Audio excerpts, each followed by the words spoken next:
What is up, everybody? Happy Wednesday. I'm Kyle Long, and our guy Mike Renner, he got married this past weekend. So quick round of applause for Mike Renner and his beautiful bride. They're honeymooning currently. Welcome to the I'm not club, going to give the Renner. location Welcome to because the they're club. such big celebrities. I don't want them to have their spot blown up. You know what I'm saying? They're celebs. I'm going to keep them on the down low. I've got Leger Douzable here and a little bit of a cold with me as well. You might hear me cough a couple times. We are going to be talking offensive line rankings today, and I'm not talking 1 through 32 power rankings. We're going to get into it, but we're going to do first off the ball. First things first, it's Saquon Barkley on the cover of Madden, and we've got some video from the shoot.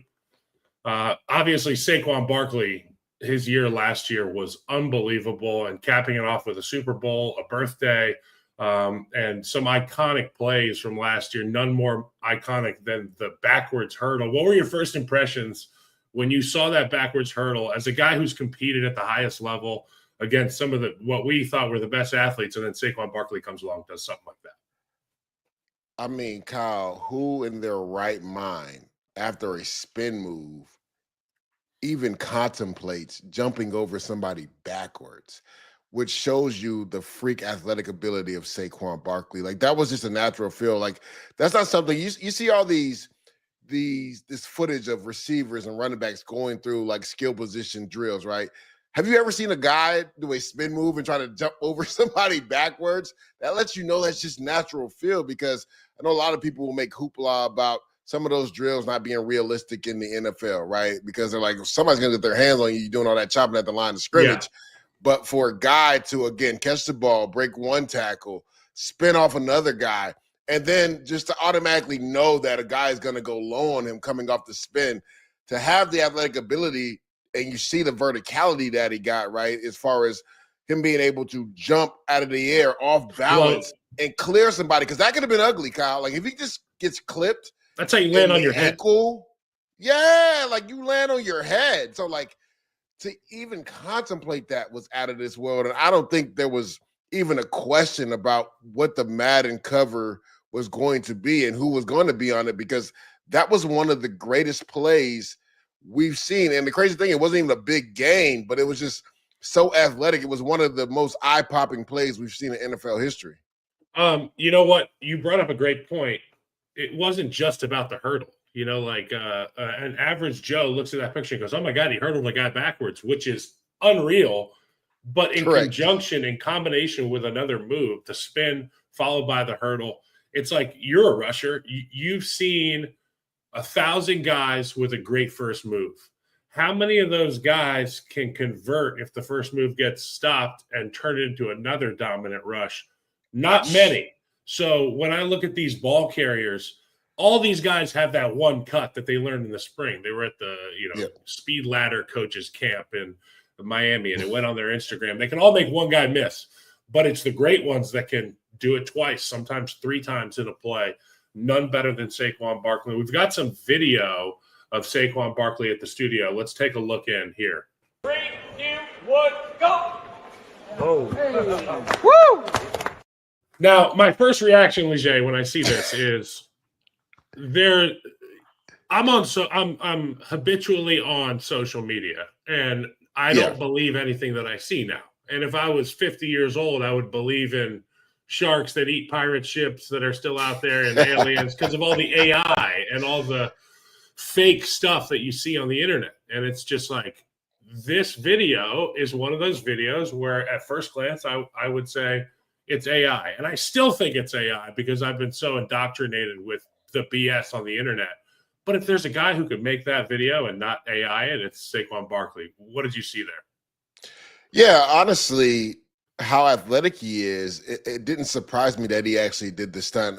We go back to a photo shoot we saw of DK Metcalf, and maybe you remember this, Kyle, where it seemed like he was levitating in the air. And I want to say it was a Gatorade commercial or something like that, but it looked like he literally jumped 9 feet in the air and caught a pass. And then later we saw that he had like he was hooked up to some contraption, the same that Saquon Barkley was, to levitate him in the air. So my thing with that is, I wonder how teams feel about that, right? Do players have to sign waivers to do their own stunts? Like, is that something that teams are concerned about when he's in cleats in a studio? If he slips, that's what I'm saying. Like, Or what if he lands awkwardly, right? Like those things have to come into play there. So I'm sure this was a long conversation, not only between Saquon Barkley and EA Sports, but also the Philadelphia Eagles and EA Sports. Like, all right, this is now the highest paid running back for a good reason. We need this guy if we're going to make another run at the Super Bowl. Can you tell us for a fact that he's not going to get hurt doing this? And again, we know there's no such thing as 100% of, avoiding injuries because fluke things happen. So I just wonder what those conversations were like between Saquon, the Eagles, and EA when he decided, you know what, I am going to do the stunt because this was a special moment in NFL, and it's a privilege to be on the cover of Madden. It opens up Pandora's box for all these marketing opportunities. Obviously, for a guy like Saquon, you win a Super Bowl, you were the big face of New York. Now you're the big guy in town in Philly. And let's just hope that not all these creative directors from the commercials are having Saquon do these superhuman feats. It leads me, I'm going to finish with this on first off the ball, the Mike Vick commercial where he threw it out of the stadium. Man, just to name one, this is one of those commercials that will go down in history, shoots the picture there, the moment, these moments that are too big to be true. Add Saquon to that list. Well, after this, Leger, we're going to break down what you got. Well, I was going to say before we move on, I think the biggest question is the Madden curse still alive? Oh, right? I don't even want to say nice little streak. There was a nice little streak of guys breaking the Madden curse, right? You go back a few years, you have Lamar Jackson, Patrick Mahomes, who both had really great years after being on the cover. Tom Brady throws for over 5,300 yards. Then we have John Madden on it. And then Josh Allen last year, right? He goes on to win. He has another really good year. But then last year, Christian McCaffrey's on it, right? And he actually gets hurt and only plays in 4 games. So there was a nice little streak where the Madden curse had been broken, but could it potentially be back after Christian McCaffrey was on it last year? Because I know that was always a thing with players. I'm knocking on wood right now. A lot of players always thought it was an honor, right, Kyle? But then when the curse started happening and guys started getting hurt, players were like, I want no parts of the Madden cover. Just give me my Madden check. Yeah, exactly. So, it's interesting to see where players' mindsets are because, like I said, there was a streak of 6 years where obviously the Madden curse didn't affect the players that were on the cover. But then going back to last year, Christian McCaffrey was on the cover and he had his least productive season and he was banged up the entire year. So that may be something to watch. Again, not wishing ill will on Saquon Barkley. I don't want the Philadelphia Eagle fans coming after me. But I'm just saying for the longest time, even when we played, Kyle, the Madden curse was a real thing. Yep. Well, that was a good little Saquon bit there. We're going to be moving on to the sexier spot of the field, the line of scrimmage. We're going to be ranking units in the offensive line all over the NFL. So stick around for your team next.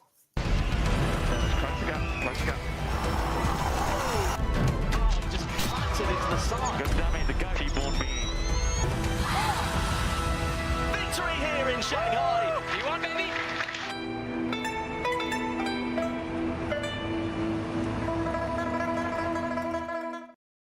All right, buddy. Here we are. We're going to be ranking the offensive line. And I've got a little monologue that I wrote up this morning when I was finalizing my rankings. So I'm going to read it right now. And excuse me if I lose eye contact. I'm looking at the screen. On this episode, I'm going to be giving rankings to every offensive line unit in the National Football League. I won't be giving a traditional power ranking because, let's face it, that would be impossible. So I've framed this ranking around a few easy-to-understand buzzwords. For example, at the top, we have the elite tier of units. And at the bottom, essentially a failing grade, danger close. A lot of people know about danger close. That's what we have to tell the quarterback if they're being protected by those units. So there's stuff happening every play in your pocket, your backfield, your line of scrimmage, where it's not where you want to live as an offensive line. So the combination of skill, coaching, toughness, experience, and how their skill sets mesh with their team's roster, that's how I'm looking at this thing. And I usually start as a guard with these groups inside out. I look at the inside of the unit first because the integrity of the dish, the pocket, is paramount, not only for the passing game, but in running it, Leger, as you understand, if you can dent that dish and stop things behind the line of scrimmage, it's huge for the defense. Good and great tackles are luxuries. Rarely do you get a combination of some good guards and a good tackle, let alone both position groups being above average. I also weigh into consideration if the good players in these units play next to one another, how does that positively impact their game plan? Conversely, if they're separated by a center, the offense tends to have more options, but maybe no one dominant play type, as we see with some of our favorite offensive line groups. My favorite offense is one with two great guards. You have balance up the middle. The center will be protected. And if need be, one of those guards can go one-on-one, and you can help either tackle. These are the luxuries that some teams get to experience. It makes the football that we love look even better. Okay. What did you disagree with there? What did you agree with there? No, I agree with everything you were saying. It's rare to have bookend tackles. And if you have that, you have something elite and special. And this is no disrespect to the interior three. My guy Kyle played inside as well. Sometimes you're a little bit more protected inside than you are on the outside on the island, right? So to your point, when you have those bookend guys, and you have that safety net for the quarterbacks, they love knowing that they can rely on two guys on the outside. You look at the Minnesota Vikings, they have those two big end guys. Look at the Detroit Lions. You look at the Philadelphia Eagles. And these are teams that are synonymous with going to the playoffs. And that's the real reason why, right? Because they have those bookend tackles. So it's all about, when it comes to offensive line play, you know this, Kyle, I always liken it to the offensive line being on the string, right? And it's about continuity and understanding what the guy to the left and right of you are doing. Sometimes it's not always about the best five individual players. It's about the best five unit that really has success in the NFL.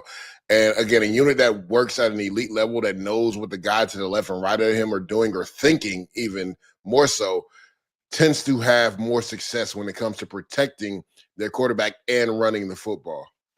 Yeah, there's different types of units. There's physical units, there's cerebral units, there's athletic units. And as a defensive lineman, you've prepared for all these types of units, and they all pose different issues. Like for me, when I was protecting, I'd play against a group, let's say the Lions, and it would be Ndamukong Suh. Well, I wasn't preparing to go do rocket science. I was going to have to get in the way of a train for 4 quarters.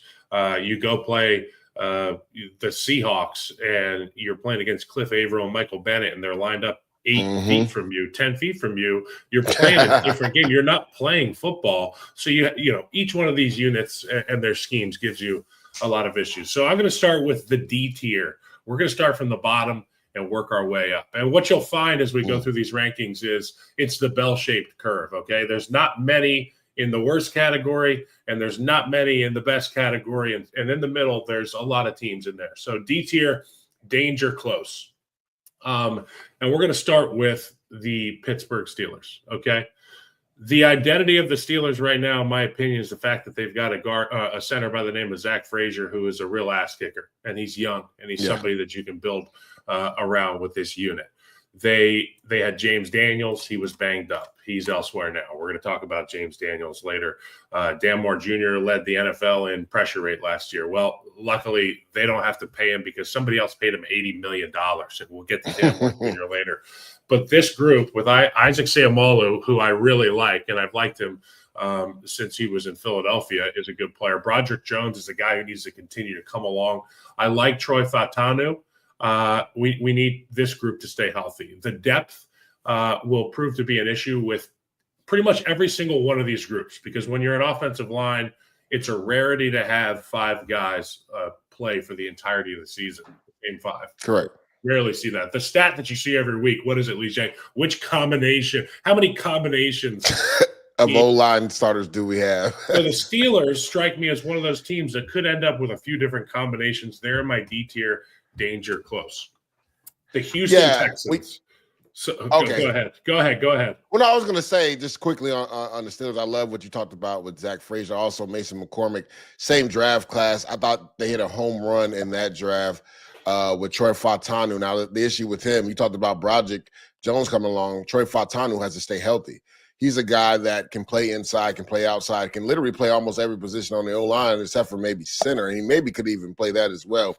but we haven't seen him because he's been banged up. And I think the Steelers did a disservice to Broderick Jones a lot of these years by flip-flopping him back and forth. And you can speak to this, Kyle, like what that does to the mental psyche of a young player when he doesn't know or isn't solidified at one position. And you keep flopping them back and forth because when you go to left tackle and then you go to right tackle, everything is opposite. Your post arm is opposite. Your kick leg is opposite. It's like I liken it to when you use the bathroom, you usually wipe with one hand, right? Just imagine having to only wipe with the other hand and you haven't been able to do that. Yep. That's what it's like with O-line play. So I think the Steelers have done Broderick Jones a disservice because they flopped him back and forth. But from what I've been hearing, they are going to leave him at left tackle, which to me, I think is his best position. So this young group just has to gel together and they have to stay healthy. You talked about the impact of the negative impact that it has flipping as a tackle for that player. The tackle that's Broderick Jones types, that's, right tackle, left tackle, right tackle, left tackle. You never really Correct. settle in, grow your roots as a player. But the impact that it has on the guards, you're playing with different types of combinations every week. I used to hate it when we would flop tackles because tackles are the guys that you're like, okay, those are the tackles. They're set. We don't have to worry about those. The guys that go down are generally the guards, generally the center. That's who gets rolled up. So we're used to having those interchangeable guys who could play all three positions. Cody Whitehair was the name in Chicago. That at the drop of a hat, he could kick in from guard, play center. There's a number of those guys in the NFL. But the tackle, you want to have some guys who are out there all the time, for better or worse. Even if they're not good players, I want to know what my evils are at tackle. I don't want a new guy out there all the time because I can't scheme for the unknown. So with that being said, you can't scheme for the unknown.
Yeah, I know we lost Kyle for a second, but he'll be back on shortly. We were getting into different tiers when it came to the offensive line. We had just finished with the Pittsburgh Steelers. Let's move on to the Houston Texans, and he has them in a danger close arena of this topic. And when you look at it, right, they bring in Cam Robinson, they lose Lermy Tunsil, Shaq Mason moves on. Their offensive line really struggled. And people talk about CJ Stroud having a sophomore slump, but any quarterback is going to struggle if the offensive line isn't cohesive and on the same page. And it was so weird because this was a unit that had Titus Howard, who is a Pro Bowl type player. Shaq Mason has been a perennial Pro Bowler.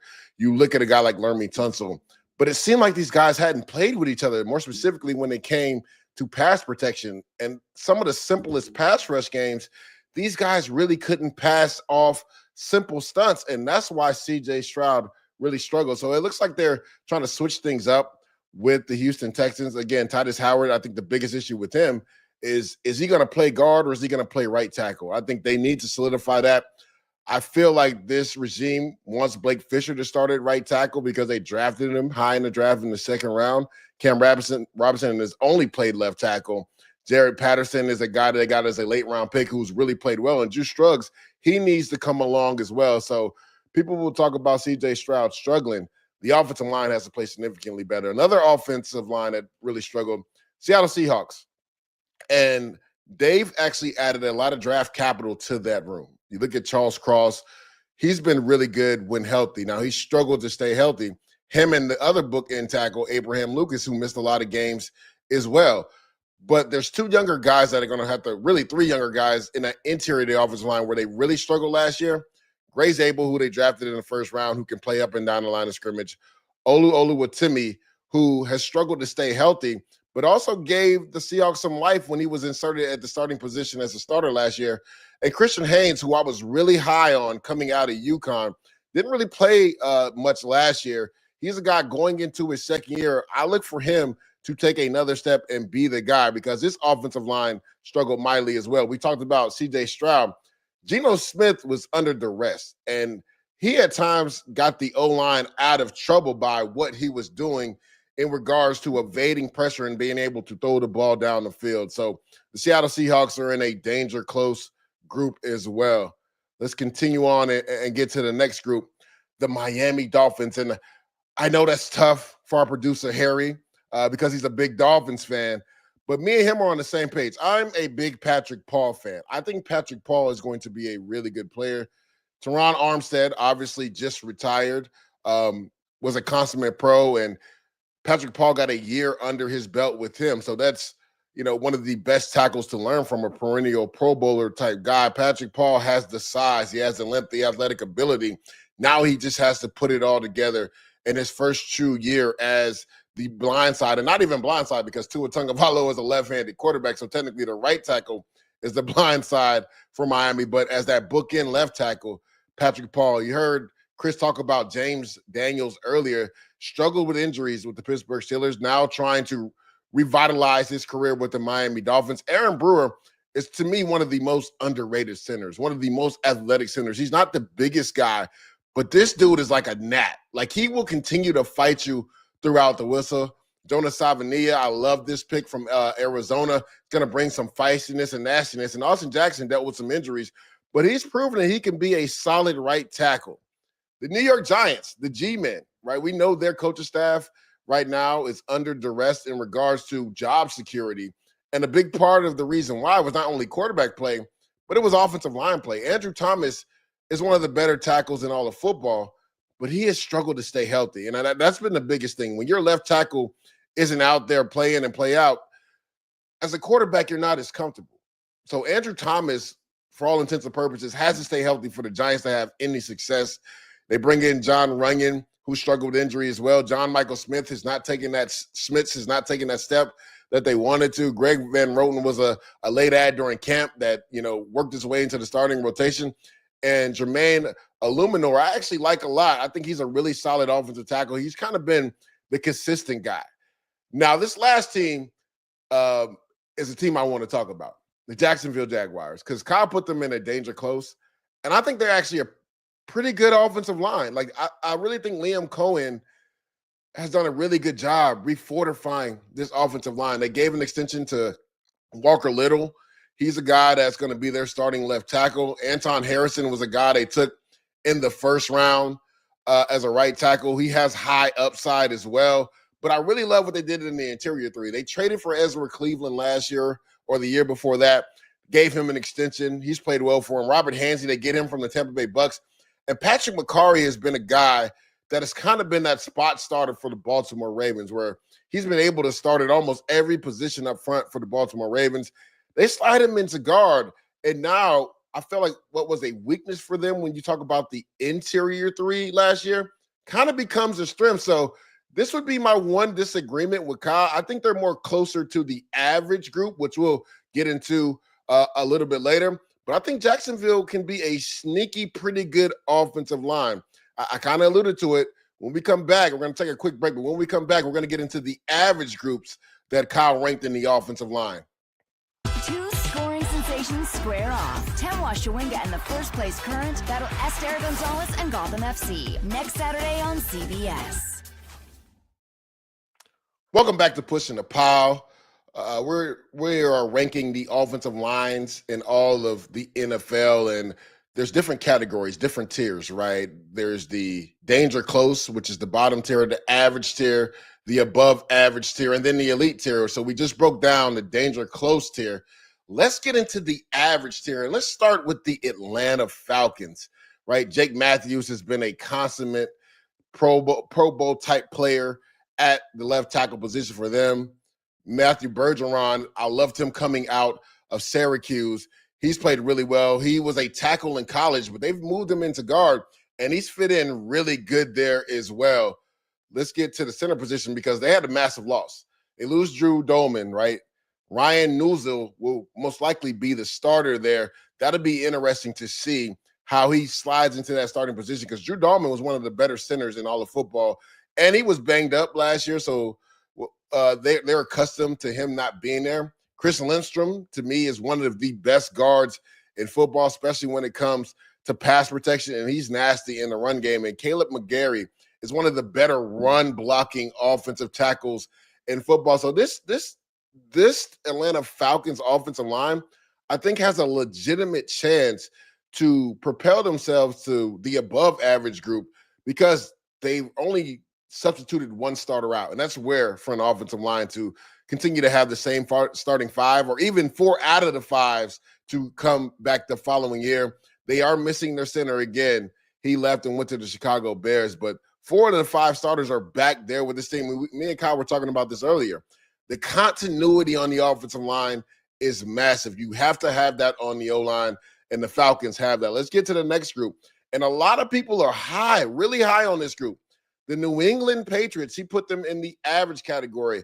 They drafted one of my favorite players in the draft this last year in Will Campbell. And you heard what he said on draft night. He's willing to fight and die to protect not only the O-line, but Drake May.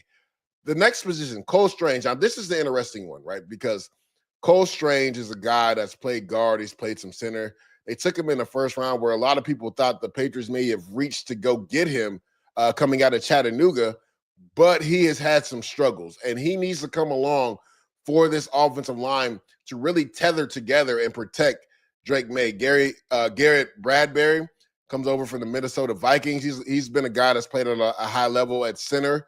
Mike Owenu is their high, paying extension acquisition from a few years ago. And he's a guy that's played at tackle and at guard as well.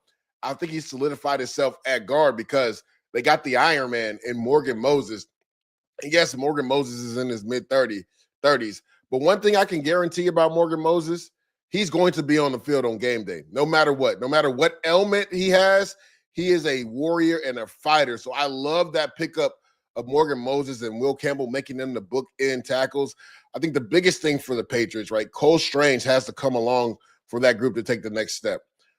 The Arizona Cardinals are the next team that we're going to talk about in the average area. And I love this team. I think they're going to be the darlings of the NFC. I have them winning the NFC West this year.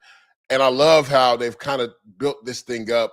When you look at that offensive line, Paris Johnson, his first year, played inside, kicked out the left tackle, and it was a seamless transition. They have Evan Brown, Froholt at guard, Adams, and Jonah Williams.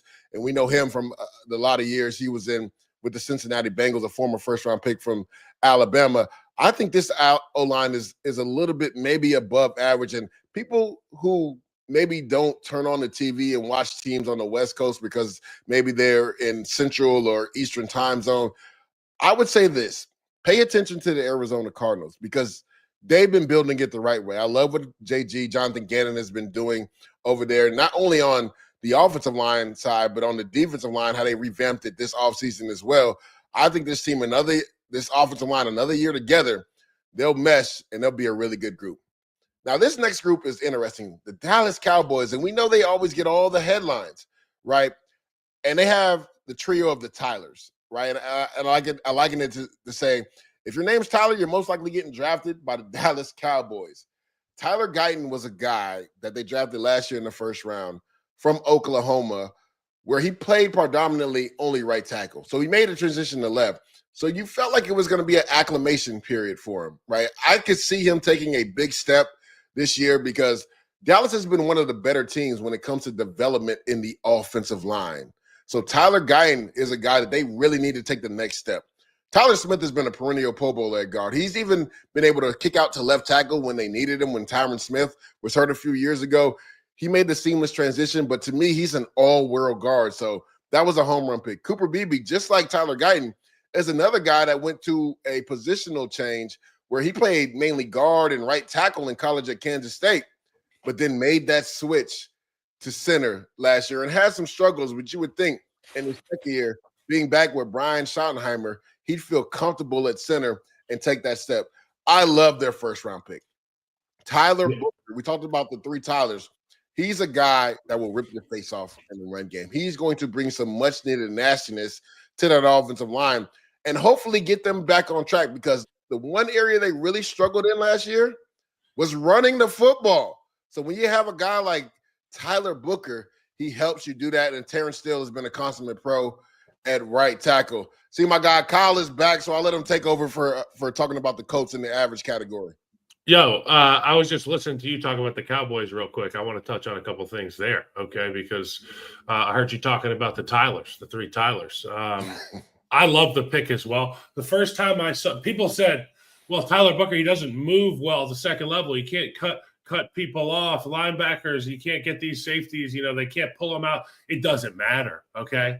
Because they're going to line this guy up, and he's going to roll people off the line of scrimmage. He's going to bury defensive tackles for a decade. That's what they're going to do. And they've got, obviously, Guyton and BB, the two guys from last year, are going to be even more developed. Obviously, people want to see a lot more from Tyler Guyton.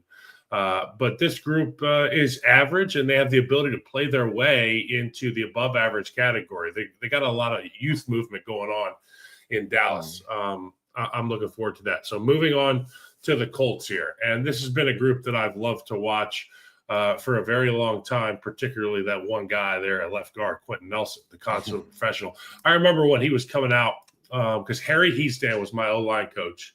And Harry Heastand had Ronnie Stanley, Mike McGlinchey, Zach Martin, Quentin Nelson, you name it. He coached all these guys. Joe Alt they're all Harry Heastand disciples. So I've been watching Quentin Nelson since he came out. He came to visit Chicago pre-draft, and his back was like he had to turn sideways to walk in the door.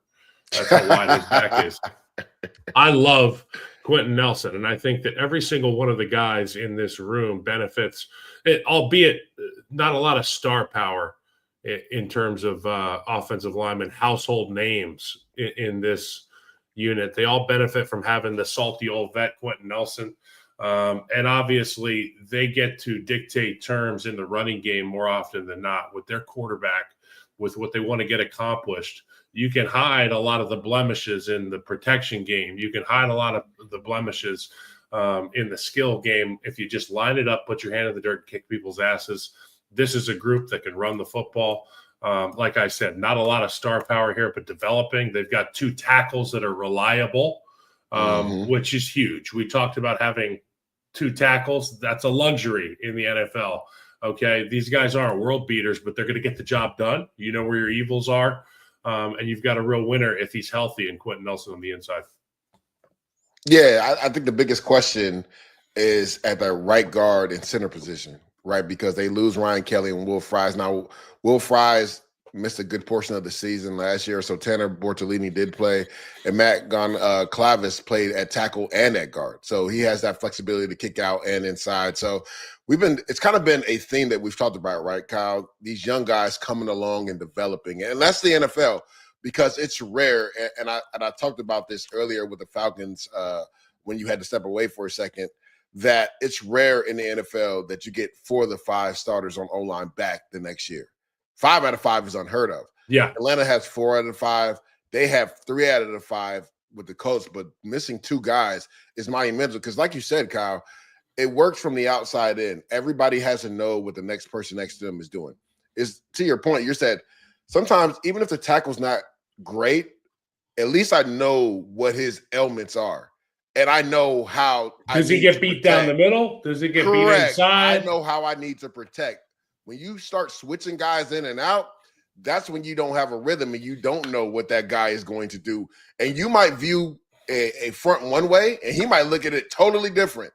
So I think that's when you have some concern about young guys stepping in. That's the biggest thing. But this is why you have OTAs. This is why you have training camp to work these elements out. That way you guys are on the same page when the season kicks off. You know what? It's like I liken the offensive line and pre-snap communication to the game of telephone. And, you ever played the game of telephone in school? There was always one or two people that really screwed up the game. And, it only takes one. But if you got 2, you're really sideways. You're somewhere in Venus with what you're doing. But when you've got a great O-line, everybody sees it through the same set of eyes. You understand like you said, the guys to the right and the left of you. Now, getting to know new guys to the right and the left of you, we're going to move on to the New Orleans Saints, who I also have in this category. Obviously, headlined with Kelvin Banks Jr., the left tackle, a guy that people see as a surefire, immediate starter, immediate big help to this offensive line, which kicks in a tackle to guard. And now, obviously, I like Taliesin Fuaga, great in the run game. This group here, last year, they did a fantastic job running the football. Now, obviously, there was some liabilities at the tackle position in terms of pass protection, but what they did is they took their strength and the strength of that tackle, and they want to put it at guard because they can continue to run the football, and they've upgraded at left tackle in the pass protection department. I think this group is one of those groups that can easily rise up the rankings if they can get some real production out of Trevor Penning. Eric McCoy is really the glue that ties this whole thing together for the New Orleans Saints. If he's healthy, if he's in the lineup, they're going to be just fine. Cesar Ruiz is an ass kicker. Fuaga is a mountain of a man. And if they can get a skillful, surefire left tackle going with Kelvin Banks, they can be in a new category next year. This one we disagree on because I think dangerous close for this offensive line. And I say this, and I'm so glad the way you put out the offensive line, because that was my concern with Taliesin Fuaga. I was like, are they going to move him back to his natural position at right tackle and let Calvin Banks play at left? Trevor Penning has been an issue for this offensive line. You talked about the issues he had in pass protecting last year at offensive tackle. Now they slide him in to guard. And Kyle, you can speak to this because you played both. The game is so much quicker inside. It's significantly quicker inside, and there is going to be an adjustment period. And I'm not saying because he struggled at tackle, he's going to struggle at guard, because now he's actually a little bit more protected. But things where he struggled at, and you know this, Kyle, because you're a taller guy, pad level. If you don't have pad level inside, good Lord, it can get ugly for you. And I'm worried that this could get ugly for the Saints offensive line with Trevor Penning. So I would probably have had them more in the danger close, just because, again, you're banking on your first-round tackle to come in and be the guy from day one, which happens when you go that high in the draft, right? He's a top 10 pick. So you're hoping that translates. Fuaga's making the position change now, and you know this, even though he's played it in college, that takes a little bit of time to again, everything's backwards, right? Your post leg, your kick leg is backwards. Love McCoy and love Ruiz. I think he is a guy that is going to maul your face off, but I'm a little bit concerned about this offensive line. Well, the thing that I really like about this group is that they have like 4 out of their 5 guys back on the bus this year for games. And the one guy they got a new guy with might end up being the best of the bunch. So as you see him as that danger close, which it has been, if Kellen Moore, I mean, the situation contextually, the New Orleans Saints are in a bad spot. Okay. Yeah. We're already predicting them to be the number 1 pick holder next year. So this group, what you're looking to accomplish with this group is saying, okay, these are the guys that we can move forward with. If they get that accomplished, I think it'll be a really big win for them. And I do have faith in these guys. You talked about Penning moving to guard and the difference. At guard, you see nothing but fastballs. But that's it. And baseball players are like, oh, fastball, great, I can hit fastball. But here's the catch: some of the guys throw 105, and if you can't turn that around, you're going to be in big trouble. At the tackle position, they throw knuckleballs, curveballs, changeups, sliders.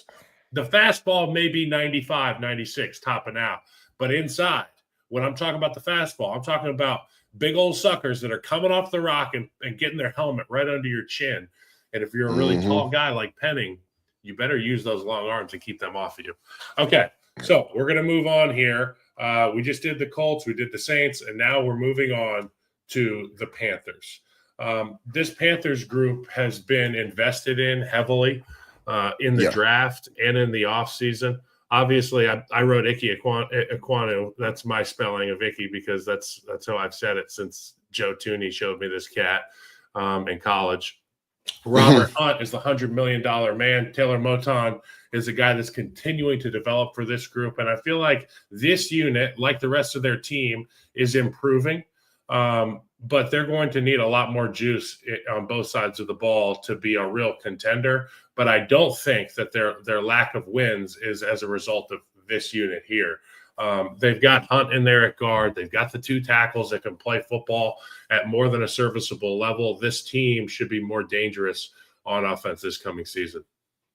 Yeah, and Austin Corbett and Cade Mays will compete at center to see who wins that position. But from an interior 3, or more specifically just guard play, they have 2 of the better guards in football. I mean, both of these guys are hosses. They're war daddies. Like, I think the Miami Dolphins learned this the hard way, that Robert Hunt was worth that $100 million, because they were not able to run the football at all last year in Miami. When Hunt was there, they were one of the best running football teams in all the NFL.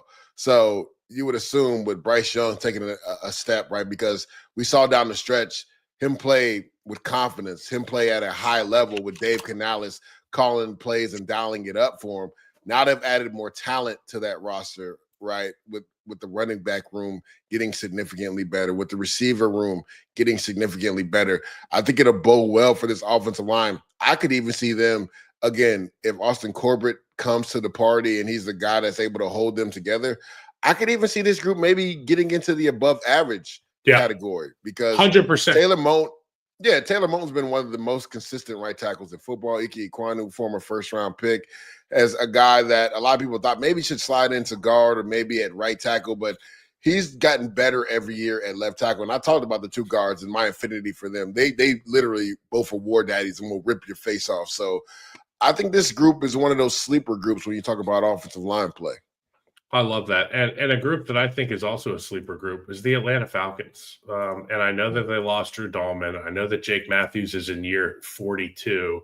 But I think that with the emergence of a new center, Ryan Newsill, who was in there last year in a ton of games with Drew Dahlman out, the veteran presence of Jake Matthews at the left tackle spot, Chris Lindstrom at the right guard spot, who I think is one of, if not the best second-level blocker in the National Football League. Nobody gets linebackers on the ground like Chris Lindstrom. If you really like guard play, go watch him. I think this group is going to be just fine, and that's why I've got them in the average category. I don't think that this is a unit that can take over a football game, but it's another one of those units where it's like we're not going to lose because of our offensive line. Yeah, and I talk about them a little bit while you were gone. I brought them up because it's rare that you have 5 of the 5 starters from last year coming back. And you talked about it, right? Because Drew Dahlman missed a good portion of the season. So Newsill played a good portion of the season. Yep, so 8 games. There's some continuity. Yeah, there's some continuity there already on the offensive line. I brought up the same point that you brought up. Chris Lindstrom is one of the best guards in football. Not only getting to the second level, but he's one of the best pass protecting guards in football as well. And Caleb McGarry is one of the best run blocking right tackles in football. And that's why that's kind of been their identity over the last few years, even with the coaching change with Raheem Morris coming in and Zach Robinson being the offensive coordinator. This team knows how to run the pill. So they're another team. I thought about the Carolina Panthers, but I think they're another team that could potentially get into that above average group as well. So Falcons, what do they have? They've got a left-handed quarterback. The left-handed quarterback, when he goes naked boot, we're going to call it Miley because he's going naked left. If it was naked right, we'd call it Cyrus. So with McGarry at right tackle, good run blocker, you can run that action to hit side, boom, boom, boom. Next thing you know, Michael Penix, play action out the back door, left side of the field. The other cool thing about the new center, Ryan Newsill, he's a lefty too. And him and Penix were working together last year when Dahlman and Cousins were in the starting spot. Okay, moving on here to the Tennessee Titans. Now, this is a group that I actually really like, but they're in my average. They're in my average spot. We all know J.C. Latham, the young right tackle, is a guy that they really like in Tennessee. The question mark for me is Dan Moore Jr. They overpaid. For this gentleman. And when I said that they overpaid for him, it's just the way the market dictates. They needed a tackle, so they went and got a tackle. He was worth $80 million, and that's a lot of money. That's a lot of baloney, okay? Pete Skoronski, they need him to take the next step. They need him to really be the ass kicker. With this young quarterback in there, They're going to need some guys that can really calm down a quarterback. And I look at Kevin Zeitler as a dude who's experienced enough and has seen enough football to where his heartbeat will never get over 100. I need Skoronski to be one of those cold-blooded guys as well. You got Cushenberry III on the inside. This group, they have the ability. This is the theme with the average category. They all have the ability to play above that. And how Cam Ward goes will dictate a lot of how this thing goes for the offensive line, because sometimes quarterbacks can make the job really tough for O-linemen, as you know, if they hold on to the ball, if they're making the wrong reads, that kind of thing. Yeah, Kevin Zeitler has been a perennial Pro Bowl type player, and it's a cliche, right? It gets better with age, like a fine wine. With his years in Baltimore, and then you can even talk about his last year with the Detroit Lions. He still was playing at a high level. I was surprised that they let him walk in free agency. And I talked to Chad Brinker, who is the VP of football operations for the Tennessee Titans. He said, usually we don't bring in guys that age, but this guy's still playing at a high level. And who better to have in our locker room with the rest of the young guys that we have on that offensive line to bring them together. J.C. Latham was a guy that was at left tackle, but his natural position is right tackle. So now, because they paid Dan Moore all that money that you talked about, because that's what the market dictated that they had to pay to get Dan Moore, they get to kick J.C. Latham over to right tackle, and he essentially is probably going to be their best offensive lineman. And you talked about it, Peter Skoronski. I believe he had a medical thing a few years ago. He'll be 2 years removed from that now. So you would hope that he'll be back to being the player that was drafted in the top 10 from Northwestern. And Lloyd Cushenberry, they got him from Denver, I believe, last year. He was one of the better centers. So I think Chad Brinker and Mike Borgonzi have done a really good job of solidifying this offensive line for young Cam Ward, because you know this, Kyle. That's the one thing you don't want your young quarterback thinking about is protection up front. He's got so many other things to think about. The last thing you want to think about is, am I going to get hit in 2 seconds? I have been instructed that we need to speed it up a bit. Of course, we're talking heavily in depth about this O-line stuff because it's more passionate about line scrimmage. So we're going to move. We're going to go to the Browns. I'm going to give them a quick. Grade here. They're going to be in the average category as well. Okay, the Browns average, and unfortunately, they're going to be probably looking at. Obviously the names in here, Bitonio, Pochich, Wyatt Teller, Jack Conklin. They need a lot out of Jack Conklin. They need a lot out of Wyatt Teller. They've gotten a lot out of Wyatt Teller, but unfortunately in Cleveland, the wonder years of the offensive line have come and passed, and they missed the boat on that because of the investment they made into Deshaun Watson. We're going to move into the other category, above average, okay? And I'm going to start – what do you say we start here? I don't know. Let's take a look at these. There's a great graphic, by the way, the B-tier offensive line. And it's nice to see the Chicago Bears up in there. A lot of people were probably expecting to see them in the average category, but not so fast, my friend. I'm going to start with the Raiders.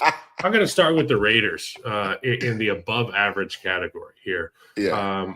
I love the Las Vegas Raiders. Obviously, I grew up as a Raiders fan with my old man, and my younger brother works for Allegiant Stadium out there. He's in sales. If you need to get a beautiful suite to go watch the Raiders, or if there's an artist you want to go watch, contact Howie Long with the Raiders. That's my younger brother. He'll get you squared away. Okay. Above average Raiders. Colton Miller, left tackle. He's like the pillar on which you can build things. And when I look at these above average, and there's above average, there's solid, then there will be elite. Above average, solid, and elite has at least one player where I'm like, this is a dude. You can base your offensive identity and scheme around him. And I think that Colton Miller is that guy. The other guy I really like is Jackson Powers Johnson, obviously an Oregon Duck. But when you've got a guy on the outside and a guy in the middle who can really kick ass, I love that. Alex Kappa led the league in some stats that were not very good. But one thing that you will always get from Alex Kappa is reliability. He's always in the lineup. And you and I have played with guys who find a way to stay in the lineup all the time. And to be quite honest, I wasn't judging them on their level of play, but I was like, damn, this dude is tough as nails. He's smart. He has the ability to get in there every single time. That's what they have with Alex Kappa, Chip Kelly, 12 personnel, 2 tight ends. They got Ashton Genty. They're going to run the football. I anticipate a ton of down blocks from Colton Miller with the Raiders. Moving on to the Chicago Bears, and then stop me after the Bears, okay? Because we were told to speed up. Bears, Braxton Jones at left tackle. That's a question mark. Are they going to go with Ozzie Trapillo out there? Trapillo, haven't figured it out yet. Joe Thuney was the big name, big ticket item at left guard spot. I'll get into him in a minute. Drew Dahlman, Jonah Jackson at right guard, Darnell Wright, the first-round pick from Tennessee, who is continuing slowly but surely to become the right tackle that people wanted. The bad taste in people's mouths about Darnell Wright is that they didn't draft Jalen Carter. And that's okay. And kudos to Howie Roseman and the Eagles, but we got Darnell Wright in Chicago. Joe Thuney's a huge ad, not because he's the most dominant left guard in football, but because he has positional versatility. And if somebody goes down, he can throw his hat in the ring as a guy who can get it done at a near Pro Bowl level at either tackle or either guard spot. A real rare wild card joker type player. Braxton Jones has gotten better and better. He's dealt with some health issues, but they got most of the health issues out of the lineup there.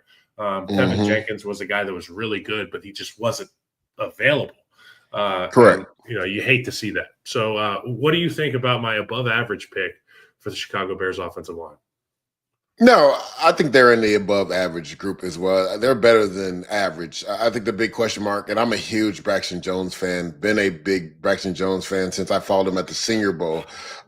He just got to be a little bit more consistent. And you talk about Darnell Wright, I think Ben Johnson coming over will really highlight his skill set because he's going to want to pound people into submission. Well, that's what Darnell Wright was known for at the University of Tennessee, pounding guys into submission.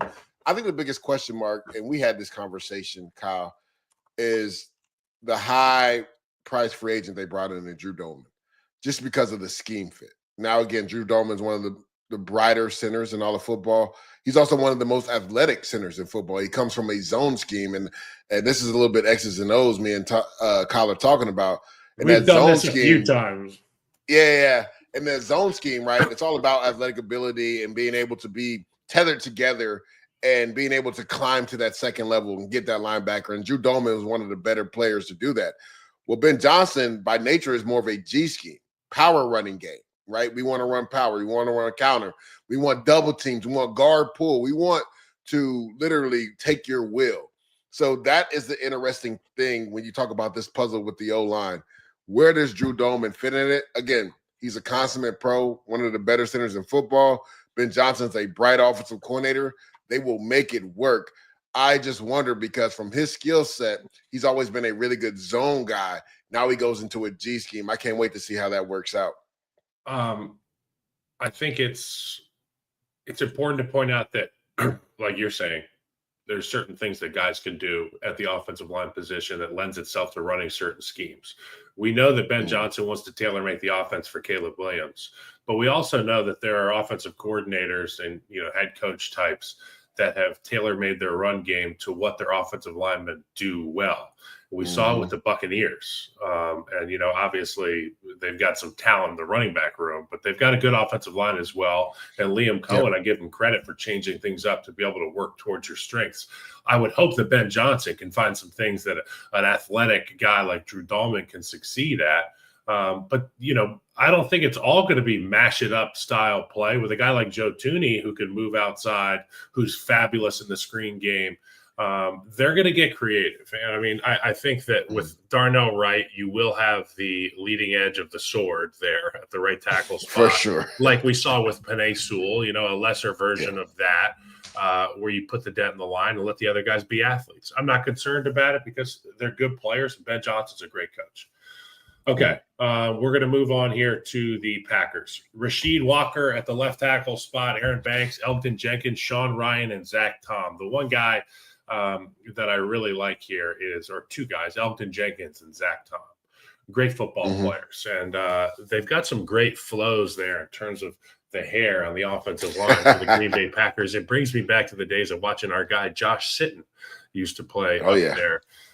New faces in the offensive line room. Aaron Banks, very expensive guy. If we're going to call DJ Moore expensive, we might as well call Aaron Banks really expensive as well. Mike Renner wasn't thrilled about that deal as a Green Bay Packer shareholder, may I say. But, this group is above average. They've got a lot of positional versatility. And, if somebody gets hurt, they can slide guys in there. What do you see from the Packers group? Yeah, this would probably be a group I'd put in the average. I think the big question mark is a guy that you don't even have on here, and I think that's an issue, Jordan Morgan, right? Because he didn't start a majority of the year last year. They were trying to figure out what his position was, and they took him in the first round, Kyle. So They and you comped also him to me, by the way. Did you know that? I was his really, comp. yeah, wow. I mean, you guys don't both had that interchangeable where you could play Guard outside and tackle. inside. Yeah. So, and then this year they took Anthony Belton, which they rarely don't take beefier offensive linemen. So to He's me, big. it's like he's a big human being. So I'm like, so is Matt LaFleur changing up his philosophy? Because that was a question me and you talked about yesterday on HQ, right? When it came to the Green Bay Packers, like what's their identity? Yeah. Because they're changing the way they draft their offensive linemen. Are they changing their identity? Are they going to be a team that's led by Josh Jacobs? And you would think the way that they drafted, it seems like that. But it's like you're paying Jordan Love $55 million. You can't be a running back-led team when you're paying the quarterback $55 million a year. Now, obviously, you want to put weapons around him so it takes pressure off him. But when you're paying a guy that type of money, it has to be quarterback-led. So it'll be interesting to see this team and this offensive line more specifically gel, and where does Jordan Morgan fit in this scenario? Because you spent a first-round pick on a guy, and then you took a offensive tackle in the second round in Anthony Belton this year. It'll be interesting to see how this offensive line flips and flops. All right, so that's our Packers discussion, and obviously a lot of question marks there in Green Bay, whether it be Jair Alexander, the next step for Jordan Love, Halfley's ability to continue to be a nuisance as the defensive coordinator, and like you said, Matt LaFleur and their offensive identity. So moving on here to the Ravens, and I'll tell you what, we know their offensive identity. We know what this team's about. And yes, there was some red flags last year. Well, I'll say this, a lot of red flags last year in protection early on, a lot of like, oh my God, is Lamar going to survive the season? Well, they settled in. They played a high level of ball, and I'm looking at the right guard there, Daniel Faalele, who was a mountain of a man, and there were some issues in protection there at the beginning of the year, but he covered his bum with that run blocking, and Roger Rosengarten is a fantastic young right tackle. Ronnie Stanley, the stalwart there at the left tackle spot, and Andrew Voorhees. This is a group that not a lot changes, which I really weigh into the equation. And with what their quarterback can do, he can make a lot of groups look above average. So that's where they end up in my rankings. Yeah, when you look at them, you kind of compare them to like the Dallas Cowboys when it comes to the offensive line. They just develop guys really well. And then they'll let guys leave in free agency. Like Patrick McCarry, we talked about him earlier with the Jacksonville Jaguars. Kevin Zeitler was another guy we talked about earlier. Like they just develop offensive linemen really well. Daniel Faalele at Minnesota was an offensive tackle. They moved that big body into guard, and it seems like a more natural position for him. Now, you knew there was going to be an acclimation period because that's a big switch up from tackle to guard. And we talked about it, Kyle. It's all fastballs in the inside. So he had some struggles with protection, but he got better as the year went on. I really love Andrew Voorhees. And I felt like if he didn't get hurt in the process, his last year at USC, he probably would have been a second-round pick. And they ended up getting him in like the 6th or 7th. I think he's going to be one of the better guards in football this year. Tyler Linderbaum is already one of the better centers in football. Ronnie Stanley showed last year he can be healthy, and he's one of the consummate pros at left tackle. And I love Roger Rosengarten from Washington, and they took him a few years ago. He's a mauler in the run game, has flexibility to play left tackle as well, but he's going to be their stalwart at right tackle. So we know, like you said, Kyle, the identity. They're going to run the football. Lamar's going to do his thing, and they develop offensive linemen really well in Baltimore. Okay, here we go. This one might piss some people off, but there's a lot of flexibility here with this grade. This is one of those grades that I put on your desk and I say, come see me, because it may not be the final grade, okay? This group can swing into the solid category. My God, if they hit a home run with their draft pick, they could swing into the elite category. So right now I have the Kansas City Chiefs penciled in with Jalen Moore at left tackle, because we don't know the situation with old Josh Simmons out of Ohio State. We got Mike Caliendo at the left guard spot. That's subject to change depending on what we get out of Josh Simmons. Creed Humphrey, Trey Smith, Juwan Taylor. Those are the ones that we pretty much know. And even Juwan Taylor is a guy who could move off the spot depending on how our young buck gets going. And you know what? Juwan Taylor's one of those guys, and bless his heart, as we say in the South. There's certain things that you just know about Juwan Taylor. He's going to get some pre-snap penalties, some alignment issues, and at times he could get beat like anybody. Hey, those defensive linemen get paid too. So if I'm Andy Heck, I'm trying to find a way to maximize my skill. I think that Josh Simmons is a highly skilled player. If he's healthy enough to go after that devastating patellar injury, we're going to see him out there in one of these spots, either left tackle, right tackle, or we could kick in one of these guys to guard. So Chiefs above average. Obviously, they lost Joe Thuney, but they've got a guy by the name of Patrick Mahomes. Andy Reid is their coach. He can make a lot of guys look really good. And I love Andy Heck, the offensive line coach there. Yeah, so this one, I don't think you're wrong just because of the potential in putting them in above average. Because if Josh Simmons is healthy, this will be a more than above average offensive line. Yeah. And I do believe Jalen Moore will kick out the right and they'll bench Juwan Taylor because he has just struggled when it comes to, procedure penalties, whether he's lined up in the backfield, jumping off sides, holding. It's been a constant struggle for him. Jalen Moore is a guy that has high upside, right? He is a guy that started to have the games for the San Francisco 49ers last year, and he was Trent's stunt double. Yes, and he's moonlighted at right tackle because he's always been the swing guy. So he could move the right tackle. And again, this is all incumbent on the health of Josh Simmons. And then your boy, another key part, and you talked about Mike Caliendo, he's going to be in a battle too with your boy Kingsley.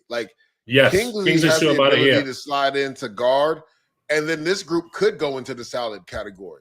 But again, it's all incumbent. And I think you put them in the perfect spot, Kyle, because there's a lot of what ifs, right? What if Simmons is healthy? What if Kingsley takes a step at guard? Right? Can Jalen Moore play right tackle if Simmons is healthy? There's what if, so I don't think you can put them in the solid group yet. But I think they're rightfully placed in the above average group just because of the potential of what the group can be. Okay, another potential above average team. And, I'm high on the potential here. The San Francisco 49ers. They've got their quarterback signed. They've got Christian McCaffrey back. They've got George Kittle signed up, and they've got a couple names that we really like here. Okay, the first guy that I'm going to talk about is not Trent Williams. It's right guard Dominic Puny. Dominic Puny jumps off the film, and he has since season week 1. I have him picked as one of my breakout players, and all rookie team. Yeah, that's great. But when he goes from all rookie team to all pro, that's when he really broke out, right? So I think that this is the year for him. And the big if is that left tackle spot. If the big fella can stay healthy, this team is dangerous because they've got that X-Men power at the left tackle spot, run and pass. Trent Williams has that effect, and he is the ageless wonder when he is on the field. So this one, we're on opposite sides, Kyle. And we had this conversation earlier this offseason. I think they're in the danger close category. And I say that because of some of the things you alluded to. Where is Trent Williams, right? When it comes to, again, he dealt with not only injuries, but some personal stuff off the field last year. And even though it seems like he's defied the laws of time, eventually Father Time is undefeated, right? So who's his heir apparent? The San Francisco 49ers decided not to draft his heir apparent. And I think that's the biggest question for me is they got rid of the thing that plagued them last year. The thing that plagued them last year was depth. And we talked about that with the Cleveland Browns, right? And the Steelers earlier in the show. The depth for the 49ers offensive line, it's not there. So what happens if Trent does get hurt or Colton McKivitz gets hurt? Who's their swing guy? Who's gonna be the heir apparent to Jake Brindle? Because he's getting up there in age as well. And he's struggled at times the last couple of years. So when you look at what Kyle Shanahan does in that zone scheme and in running the football, they've always had a decent O-line. But I would say from a standpoint of what's on paper currently this year, this might be one of, and again, with no disrespect in saying this, as far as the names and the guys and the depth, this might be one of the weaker groups they've had in the last few years when you talk about a team that's constantly going to the NFC Championship game. So it's just I think they're more in the danger close. It's not the same as we're used to. It's not the same. Correct. The depth is just not there. But the identity remains the same if Trent Williams can stretch the play side of that zone game and Dominic Puny can help the backside tackle, Colton McKivic's on the B block, and get to the second level.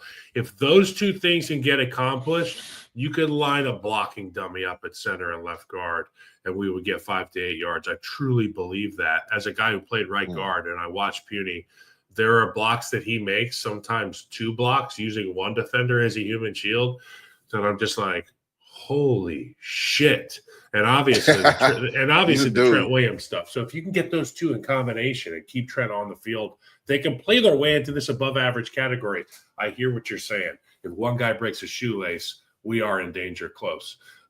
Real quickly, I'll go through the Jets and the Rams. We'll go through the Rams really quickly. A lot of injuries that they dealt with last year, and when they dealt with them, depth was a real issue, and they had a revolving door at a few spots. Havenstein, when he's in the lineup, they do a good job of settling down, recognizing pressures, being able to pick up some of those external issues. And with that being the guy who's in Matt Stafford's field of vision, it's imperative that he's on the field because he's the guy that sees things, gets things shut down. You got anything for the Rams before I go on to the Jets? Yeah, Coleman Shelton is back. Obviously, the Jonah Jackson, acquisition didn't work. They traded him to the Chicago Bears. Steve Avila, to me, is a guy that really has to hold this together because they kind of moonlighted him at potentially playing center. Then they moved him back to guard. And he's a hoss in the run game, right? But at times struggles in pass protection. He's a guy that really has to come on because this, Kyle, that's a physical running outfit. They love those duo plays, those double teams up front. They get movement on them. And that's what Sean McVay is known for. He's going to be a physical run. And even though he's from the quote-unquote Shanahan tree, he switches up his run game a little bit more. He's more duo action type run game. So to your point, Rob Havenstein has to stay healthy because he's the wily vet on this team. Kevin Dotson's going to be a good player. And Leger Jackson, they just paid him and gave him a nice extension. He's a really good young player. He's a good player. Well. Under the radar, really good tackle. Which, as you know, there's always a handful of those guys in the league that just never get the love. And you would think a guy playing in LA would get the love, but he doesn't. So I'm glad you gave Leger Jackson some love. A team that I think isn't getting enough love and could be in a tier above this, but I've got him as above average, is the New York Jets. Olu Fashanu can play football. John Simpson. He can. John Simpson's a face eater. Elijah Vera Tucker, when he's healthy, he is a great football player. Armand Membu, I think, was one of the highest upside guys that was just drafted in this year's draft. And I think that in conjunction with Aaron Glenn's demeanor and identity as a football coach, this group and their quarterback will run the football. And if you can run the football, it's like landing body blows in boxing. It opens the head up. And then that's when we can see the Georgia All-State pitcher, Justin Fields, start throwing that thing down the field. I like the Jets in the above average category this year. Yeah, crazy stat for you, Kyle. Their oldest starter is 27 years old up front. That's John Simpson. The average age of their starting five, the five you have up there, is 23.5 years old. I don't think any team has that in the NFL right now. So you're talking about a young group that 4 of the 5 guys were there last year, have played together. Armand Membu is a first-round pick. You talked about it, the high upside and his ability to move guys with his athletic ability to cut off on the backside. And then you got to talk about the scheme that's coming over. It's a Detroit Lions type scheme with Tanner Enstring, right? So they're going to run the football. You talked about Justin Fields. He essentially becomes a running back in the open field, and he's tough to bring down. Yep. So that's going to be their identity. They have a 3-headed monster at running back. They're going to run the football in New York. I really love, and this is not me being a homer, I really love this young offensive line. Okay, here we go. We're working our way into the solid category, okay? I'm going to start with the Tampa Bay Buccaneers. Solid, okay? Starts with that tackle. Yeah, it does. That X factor, that man of steel, Tristan Wirfs, who is just a dancing bear at his position, and a guy that can start or finish any running play. He can start or finish any pass protection. The other guy that I have circled is Grant Barton on the inside, the center. Young stud center. I love a young stud center. Okay, I got to play with Creed Humphrey in Kansas City. The impact when he was a rookie. The impact that these guys have when they show up off the bus and they are with it mentally, physically, spiritually, the room becomes different as a result of you've got the freak show in the back, Tristan Wirfs. He's making more money than God back there in the fourth row of the offensive line. But the guy up front is the rookie, Grant Barton, and as he goes, people follow. Obviously, you've got the departure of Liam Cohen, but this is nothing that this group is a stranger to. They've had changes in the offensive staff before. I like the group. You anchor it with a center and an all-pro left tackle and Tristan Wirfs, Gedeke, and then Ben Bredesen. I'm sure you're going to talk about Ben Bredesen, but this group is in a solid category. These are all solid players. Again, we talk about it. It's rare to bring the starting five back, and they got Bredesen under contract this year, which was massive for them. So they did lose Robert Hainsey, but again, he had been relegated to kind of like the swing interior offensive lineman last year. Luke Gedeke is a guy that people don't give enough credit to because, to your point, Tristan Wirfs is a top 3 tackle in football, and he gets all the highlights. But Gedeke is a really good player. Cody Mach, though, you talk about a good flow, right, coming out of the back of that helmet. The guy that has some missing teeth up front that can really get after you. And the funny thing is, when Graham Barton came out, they kind of compared Cody Mach to him, right? Or they compared Barton to Cody Mach because he was a guy that had 5 position flexibility. So I love what Liam Cohen did with his offensive line. Again, obviously they're going to be changing offensive coordinators because Liam Cohen.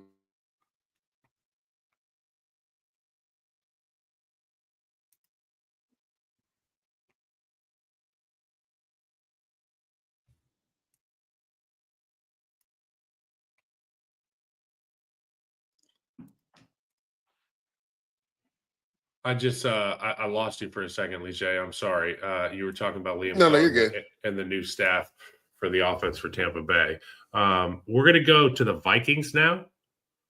Okay. So we know that they have the scheme. We know that they have the skill. The scheme and the leadership of Kevin O'Connell, the skill players in Minnesota. We don't even have to get into those guys. But the offensive line is solid. And it starts with those tackles, in my opinion. Christian Darrisaw, who obviously went down with injury last year, and they had to make roster moves to try to fill in. It didn't really work out the way that they'd want it. He's a great player. When he's in the lineup, he's a guy that I want to go just watch practice. I want to watch him work. He's like a freak show, gets everybody blocked. Brian O'Neill was a guy who hit the ground running for this offensive line, and he's a guy you don't even have to blink about. Obviously, Ryan Kelly, Will Fries. Those are the 2 players that are going to be put into this lineup and asked to just plug and play. I like both those guys, but obviously health concerns, injury for Fries. He's going to be coming back. The thing that I like is those 2 have played together.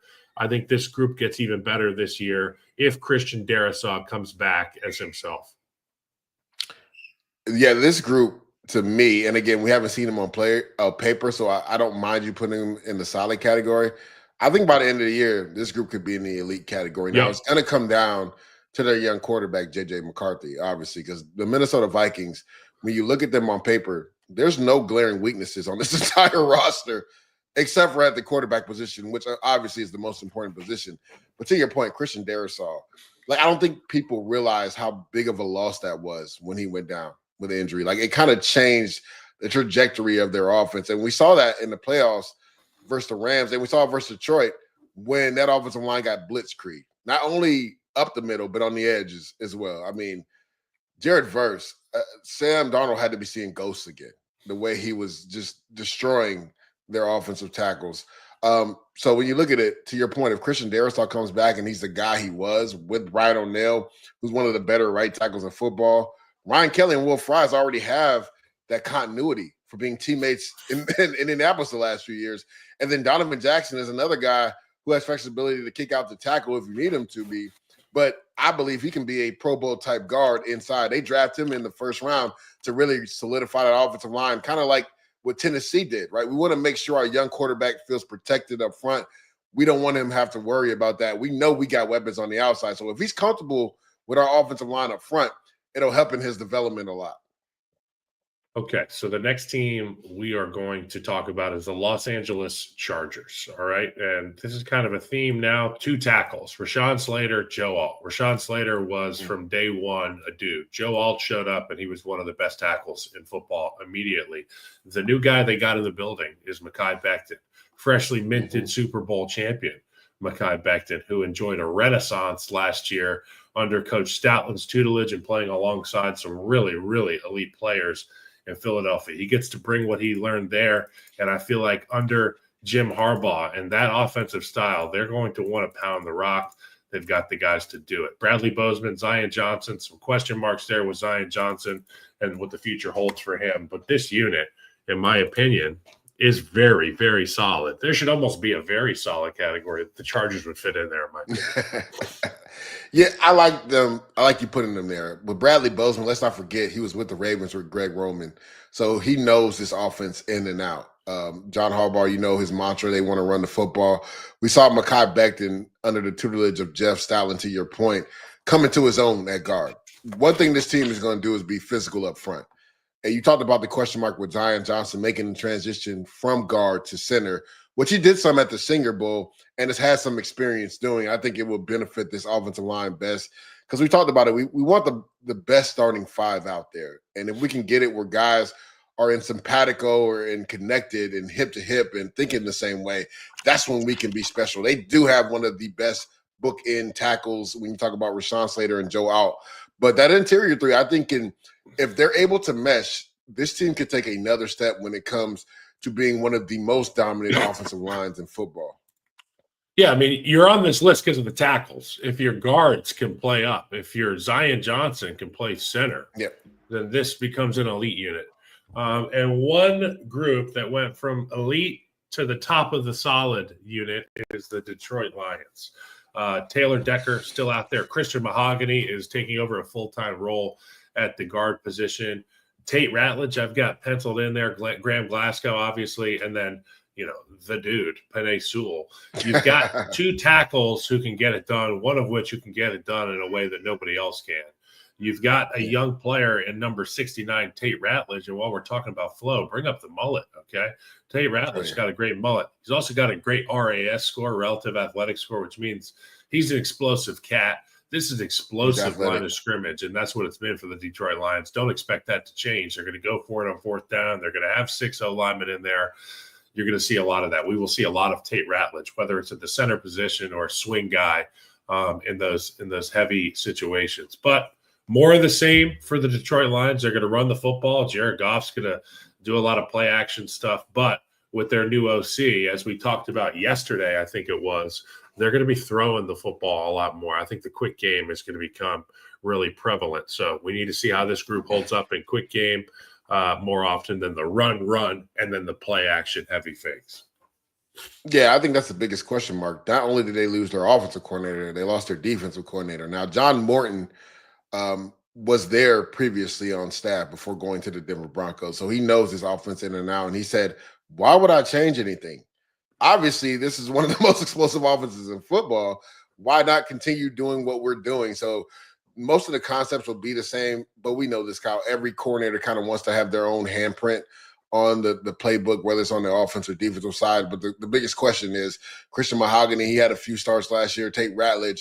Can those two at guard continue to play at the level that Ragnar and Zeitler played at to make this one of the better offensive lines in football? Okay, so that's the Lions. That finishes off the solid category. I promise we're near the end, guys. We're near the end. So now we're in the elite category. There's 3 teams, and check my math on this. 32 is a big number. So there's 3 teams in the elite category. I'm going to start with the Buffalo Bills, okay? I'm going to start with the Buffalo Bills. And for the same reason that I had the Chargers in the solid category, I think that we can put the Bills in the elite category because of this. I think Spencer Brown is that good at right tackle. I think Deion Dawkins is that good at left tackle. I think their quarterback is that much of a threat on 4th down, and you can put a dent in the line of scrimmage and follow either of those tackles where you want to go. Aaron Kromer, the offensive line coach for the Buffalo Bills, is a guy that allows his players, and I was hearing him speak last week, and I've obviously heard thousands of hours of this guy talking because he drafted me, but he was talking about he's not going to make anybody play. He's not going to try to make everybody do the same thing. You know, Spencer Brown is different than Deion Dawkins. He talked about Jari Evans, Carl Nix, all these guys that he's coached. I think he's a fantastic coach, and I think he's somebody that utilizes all the skill sets of these players. The great thing about Spencer Brown, and at 6'9", 310 pounds, you can pretty much do any skill set. And Deion Dawkins, the same kind of thing. The demeanor that offense has, the reliance that they put on that offensive line week in, week out, they have experience. This is where the experience comes into play. These guys have been in big games. I put them in the elite category. I would probably put them more in solid because, again, this is an offensive line-led team. They don't have like a true number one receiver or weapon, right? James Cook is really good out of the backfield. I'm forgetting my man's name, the receiver, the slot guy that they just Khalil played. He was number 2 in – Khalil Shakir was really good in regards to yards after catch. He was number 2 in the NFL, only behind the Triple Crown winner, Jamar Chase. But to me, this is one of those units that just works really well together. Like Deion Dawkins obviously is the Pro Bowl type player. And shout out to my guy, the Snowman, for bringing Protector of the Year award to life, right? We had him on during the Super Bowl, really pubbing it. And it's officially out there, the Protector of the Year. Spencer Brown has been really good at developing it right tackle. The interior three, they're solid guys. I won't say they're all pros or Pro Bowl type players, but I think to your point, when you talk about Coach Cromer, he's got these guys in sync and they work well together. So when you talk about the unit collectively, yes, they play at an elite level, but I think they're more of a solid group. But to your point, right, everything flows through this offensive line when it comes to the run game, when it comes to Josh Allen. And you know this, it's important that you know how your quarterback plays because you can tell the way that Spencer Brown sets in pass protection. He knows what Josh Allen is thinking when he drops back and passes, right? So for those defensive ends, when you feel like he's oversetting you, it's a setup. He's doing it on purpose. Yeah. It's all bait. Don't fall for the banana in the tailpipe. That's what the coaches used to tell us, right? Don't fall for that. Don't fall for that cheese on that mousetrap because what he's going to do is he's going to overset a little bit with that big frame at 6'9". He can mush you down the line of scrimmage and gives Josh Allen a short edge. Like he's doing that on purpose. Wash him. Correct. He's doing that on purpose. So I love how this unit plays together. And I think when people were saying, well, they don't have the subsequent weapons to make a run at the Super Bowl, what they didn't account for was the continuity of that offensive front. Okay, here we go. Continuity at the offensive front. Well, let's go ahead and talk about some of that with the Denver Broncos, who are also in the elite category. I got to meet Garrett Bowles when he was coming out of college, and he was like 26, 25 when he was coming out of college. Hilarious guy. So much fun, so much passion, and he plays the game the same way that he behaves off the field, just like big personality. Mike McGlinchey, a guy who can play the game of football, really smart, somebody who can get it done in the run game, obviously really tall, so pad level can be an issue at times, but he's got the experience. He's a good player. And then Quinn Miners, who I think is one of the best in football at the guard spot. You've got continuity there. You've got the offensive mind in Sean Payton that'll put you in the great spots. And we talked about you want 2 tackles. You get 2 tackles and a guard, you're in a really good spot. That's where the Broncos are. That's why I've got them in the elite category.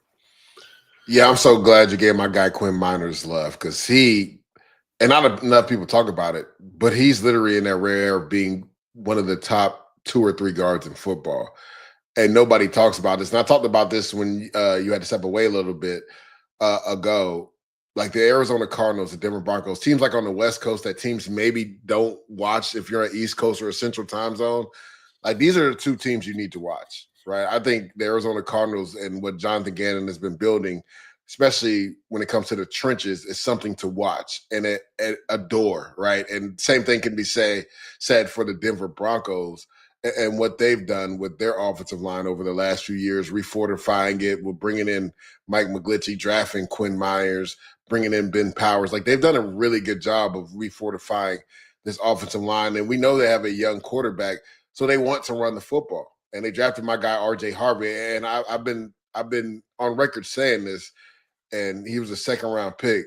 But I believe he's going to win Offensive Rookie of the Year behind this offensive line because he's so explosive. His start and stop, his ability to catch the ball out of the backfield, the contact balance that he has. I think he's going to go crazy in Denver with Sean Payton in that offense and Bo Nix at quarterback. Another running back offensive line combo that will go crazy, and I say it because we've seen it before, is Saquon Barkley and the Eagles offensive line. And the Eagles, I'm going to finish with the Eagles. 2 elite tackles. You got 1 first ballot Hall of Famer in Lane Johnson. Landon Dickerson is the size of 2 refrigerators. Cam Jurgens was the handpicked replacement for Jason Kelce, and he showed why last year so many times in the tush push, so many times in big moments, blocks that he had. And then I've got the question mark at the right guard spot. A lot of competition, a lot of opportunity there in Philadelphia, but I promise you, and you can probably say the same thing, whoever it is that Coach Stoutland rolls out there at right guard will be buffed out, shined up, and ready for the car show come week 1. This Eagles group punishes people like a wave hitting the beach. My dad used to say this about his game. He was like, like a wave hitting the beach. I was inevitable. I was going to be coming until, I would come until there's a hole in the whatever. And that's how this group is, man. And we talk about the defensive front and how it probably won them the Super Bowl. If it weren't for this group, they wouldn't have been in that position. So remember that. At the end of the day, the Eagles, they reign supreme. Yeah, and people are talking about them losing Kellen Moore and Kevin Petula coming in. One thing I know Kevin Petula will know is that he can turn it around and hand the ball off to Saquon Barkley and let this offensive line lean on people. Whether, to your point at guard, it's Kenyon Green or Tyler Steen, it doesn't really matter. This offensive line with Coach Jeff Stoutland will be a physical group up front that will run the ball down your throat. And we saw last year with Saquon Barkley, if you just give him a sliver of space and he gets to that second level, it's a home run touchdown. That's what he does. We saw it in the playoffs. We saw it throughout the entire season.